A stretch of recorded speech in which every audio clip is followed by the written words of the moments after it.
style here. It's crowding these buttons. It just doesn't match the other fields. Let's try to make it look a little more like it belongs. So while we're in the room form component anyway, so we already have a style for inputs, right? What if we just apply that one to select? Will that get us there? Let's at least see how close it gets us. So here's the select. So we'll just say class name. We're using Aphrodite in here. Class name CSS styles.input. What's that get us? Okay, it's not centered. So I can fix that. Here's input. So I have margin top and margin bottom, one rim. One way to center things, set left and right margin to auto. So since top and bottom are the same, I could just say margin period, one rim auto. So that does top and bottom, one rim, left and right auto. Okay, now it's centered, and so are these. So that's okay. We didn't do any harm to the others.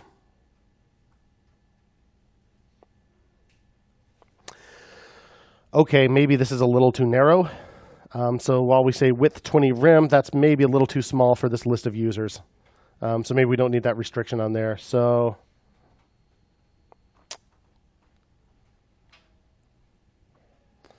how about I'll have one for text input that has that restriction on it. Width 20 rim. And I won't have that on the other. So we'll take that out of input, move it to one called text input. If we just do that, now this is long. Actually, that's maybe I don't even need to set that on the others. Maybe that's adequate.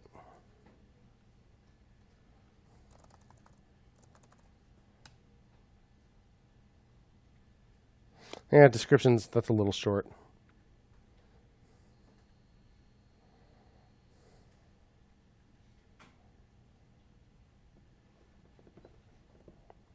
So what does 20 rim look like again?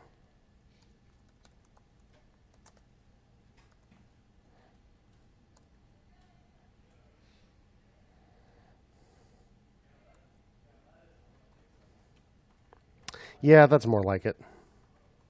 Okay, so I will do what I was thinking. So we'll take 20 rim out of there. We'll put it in the separate rule. Where'd it go? Did I delete it? Yeah, I guess I did. Okay, text input. Width 20 rim.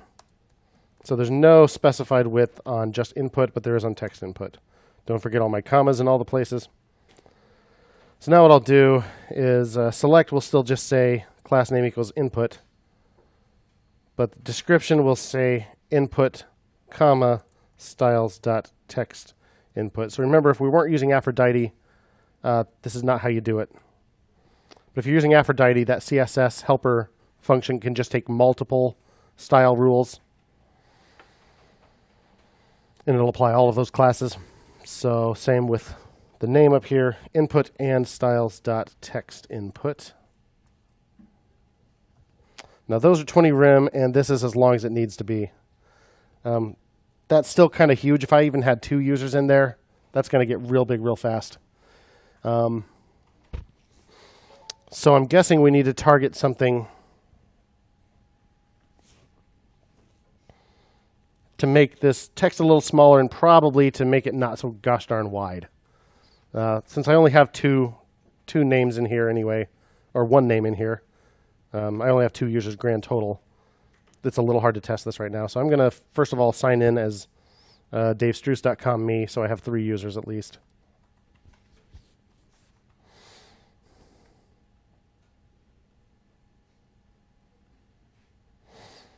Dana, do you know your Google password? Any of them? No.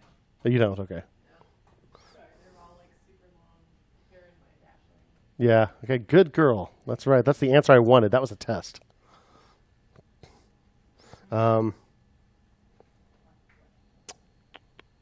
What about your GitHub password? Same. Okay. And I have like 2-step Oh, two-factor authentication. Sweet. on lockdown. Yeah. You got it. It'd be nice to have a user that isn't me, but oh well. I can just fake one. Users. Let's make a new one. Let's just make up some crazy UID. And the value should be an object. And they'll have a display name of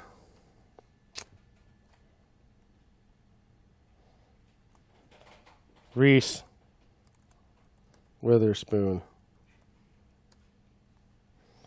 And an email of Reese at legallyblonde.com. And a UID of whatever this is. Can I copy and paste that? Sweet. And a photo URL of what's that? No, not the way I saved it. It is in the thing that comes back from the yeah, but not here. So let's see here. Images.google.com. Reese Witherspoon. There she is. I'm not going to get a picture of you. Oh, that's her Twitter profile pic. Perfect. Okay. Copy image address. Gosh dang it. This is okay. I didn't think this one through. This is real stupid. Not as. Oh yeah, that was session 1. I was about to say it's not the dumbest thing we've done. It wouldn't be the dumbest thing we've done in the other thing. Oh no, I do just want the URL. Perfect. Right. Okay. Copy image address. Great. Okay. Good. I don't need to download that. So it's not the dumbest thing you've done, so what is the dumbest thing you've done? Instead of Spellbook, we built an app called Tatum Tots, which was a list of Channing Tatum movies. Okay, cool. Okay, so we've got another user. That's the point. So this is not a public room. We can add more than one user, but good heavens, that takes up a lot of space. So maybe make those a little smaller. So let's inspect this. It looks like that is... well, first of all, I don't really want the border around this. I already have border 0 on the input, so I'm guessing the input is not the thing that has the border on it. It's probably this class select control. Class select control, yep, it has a border on it. So let's change that. So I'm going to have to resort to real, for sure, CSS now. Oh, well.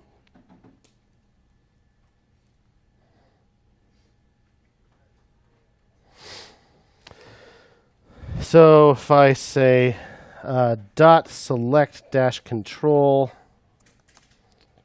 border 0, refresh. Yeah, the border's still there. I bet it's being overridden. So where is it? Select control. Here we go. Yeah, there's that border. There's my border rule. So it's there. It's just being overridden. So use this super sparingly. But if you just cannot make your rule take precedence over something else, you can put bang important. That makes it very hard for anything else to override it.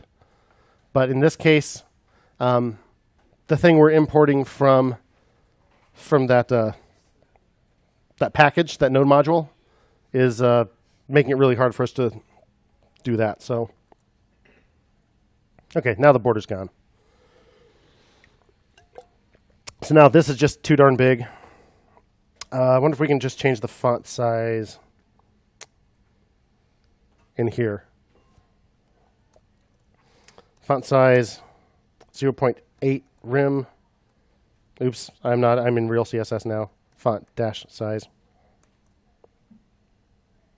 Yep, that works. That still, because I'm including the email in there, that can get really, really long. So I could also restrict the width, probably of just this right section here, which looks like has a class of select value label.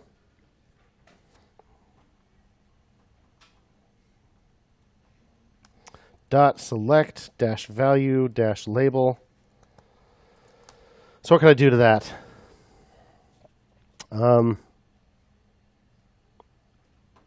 Why is this above and not below?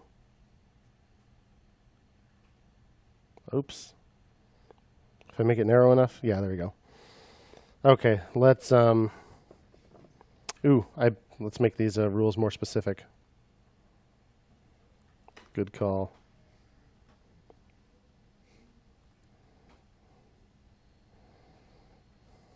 I'll do this.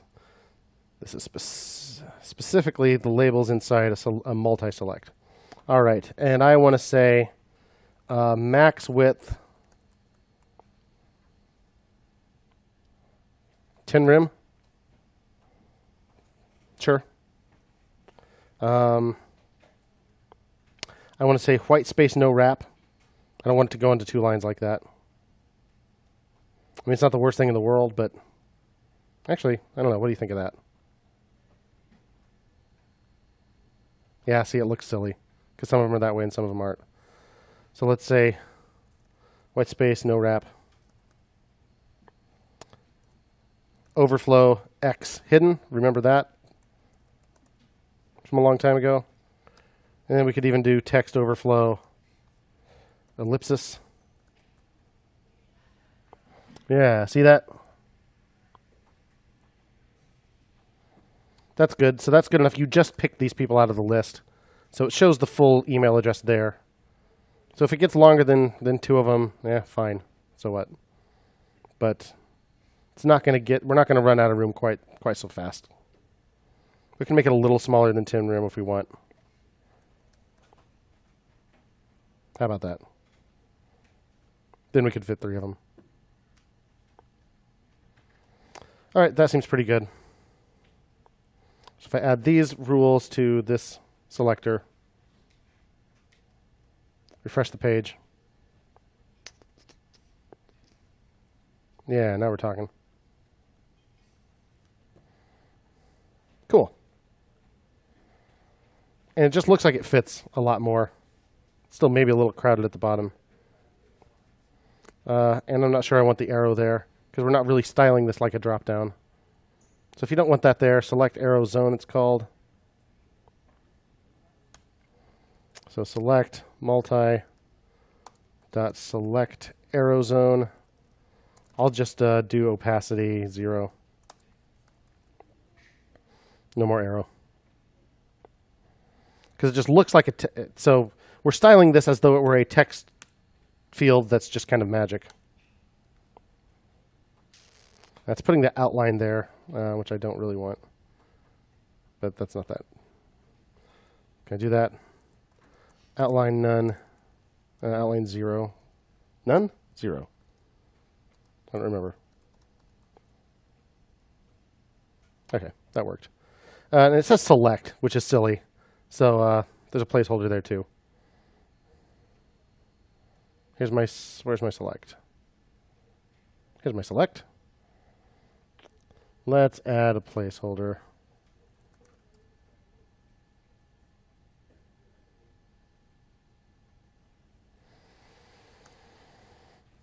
Placeholder equals invite other people.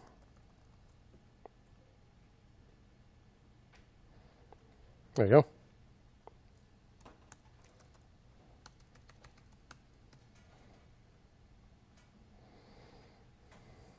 We could always put a little, not have it go absolutely wall to wall because it looks like kind of looks like a horizontal break before the buttons.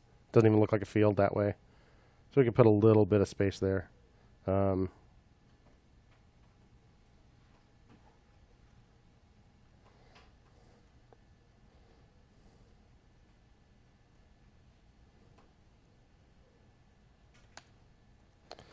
Margin 1 rim, 2 rim, I don't know. Yeah, that just makes it too big. What if I did box sizing border box? Let's see here. That would be padding. Yeah, never mind. It's okay. We could put a little padding inside this container here. Room form. Here's room form. Just give a little bit of padding.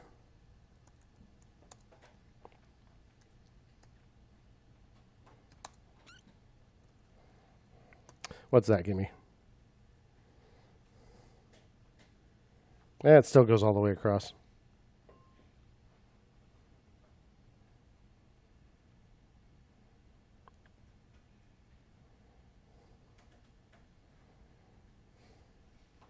I guess I didn't do the right thing here. Oh, I applied it to that. I'm going to apply it to the form, which is styles.form. Where's styles.form? Here we go. Padding bottom. Let's add some padding left and right.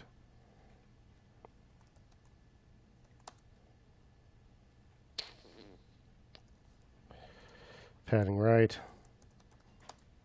To rim.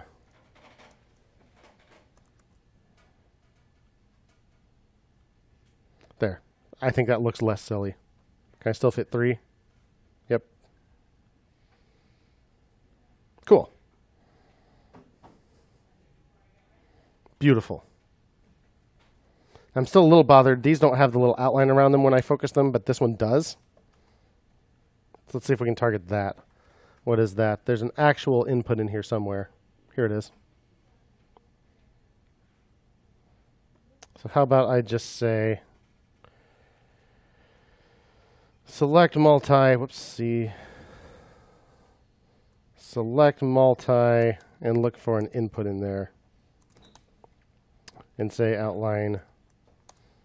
Is it 0 or none? Why am I forgetting? Outline 0, yeah. Colon focus. So even when it's focused, no outline. It's still outlined. Of course it is. You jerk. Oh, it's using a child selector. And it's using select input here. That's fine. Son of a cussing tomcat.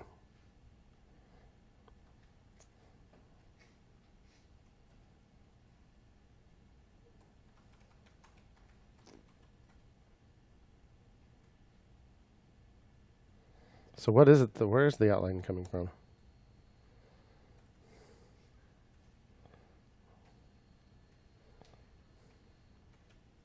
Oh. No. I don't know, and I don't care anymore. We made it look pretty good. So this rule isn't doing anything for us. Basically, I just want it to blend in with the rest of my form. But that's pretty good. Maybe we could use a little space underneath.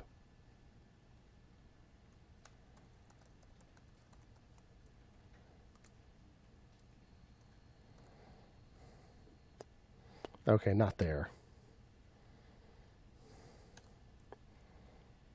Never mind. We're good. Style, the select control. Make it look like it belongs in our app. I'm satisfied that it does.